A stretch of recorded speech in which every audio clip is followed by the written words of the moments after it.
అసలు ఈ చిన్నమస్తాదేవి ఎవరు అని ఆలోచిస్తే పార్వతీదేవి యొక్క భిన్నమైనటువంటి రూపాల్లో 6వ రూపాన్ని ఈ చిన్నమస్తగా పిలుస్తారు.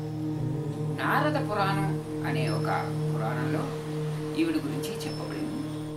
ఒకసారి పార్వతీదేవి ఏం చేస్తుందంటే మందాకిని నదిలో స్నానం చేయడం కోసం దిగుతుంది. ఆ దిగినప్పుడు ఒడ్డుని ఇద్దరు సేవకురాలని ఉంచుతుంది. వాళ్ళ పేర్లు ఢాకిని, వర్జిని అని పేర్లు అనమాట. వీళ్ళనే జయ విజయ అని కూడా అంటారు. వీళ్ళని ఒడ్డున ఉంచి పార్వతీదేవి ఏం చేస్తుందంటే మందాకిని నదిలో స్నానం చేయడానికి దిగుతుంది. అలా స్నానం చేస్తున్నప్పుడు ఆ పార్వతీదేవికి లైంగిక కోరికలు కలుగుతాయి.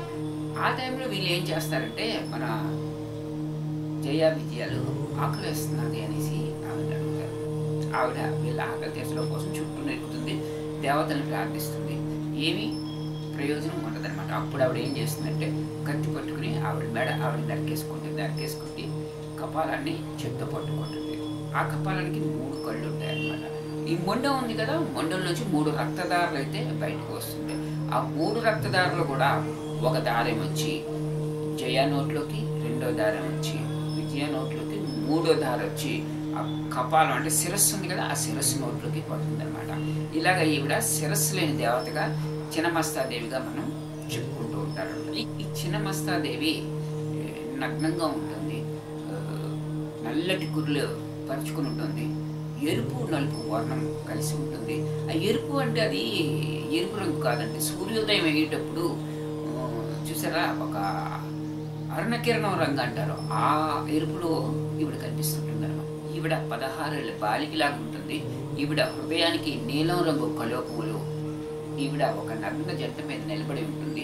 ఆ నగ్న జంటనే మనం రతి మన్మధులు అని కూడా చెప్పుకుంటూ ఉంటారనమాట. అయితే చిన్నమస్తాదేవి మెడలో కపాల మాలని, ఎముకల మాలని కాళికాదేవిలా ధరించి ఉంటుందండి. సర్పాన్ని జంజంగా కూడా ఈవిడ ధరించిందండి. అయితే ఈ చిన్నమస్తకి 2 వైపులా ఇద్దరు అనుచరుల్లో కనిపిస్తుంటారు కదా, రక్తాన్ని తాగుతూ. వాళ్ళిద్దరినీ కూడా ఒకళ్ళు పగలకి ఒకళ్ళు రాత్రికి ప్రతిరూపంగా చెబుతూ ఉంటారు అనమాట. అయితే ఈ చిన్నమస్తాదేవిని ఇళ్లలో కొలవకూడదు, ఎందుకంటే ఉగ్రదేవత. ఈవిడికి ఎంత కోపం అంటే ఆ కోపంతో ఆవిడే నాశనం చేసుకున్నట్టుగా ఆవిడ పేకిని ఆవిడే కట్ చేసింది. కాబట్టి చాలా ఉగ్రదేవత అండి. ఇళ్లలో కొలవకండి.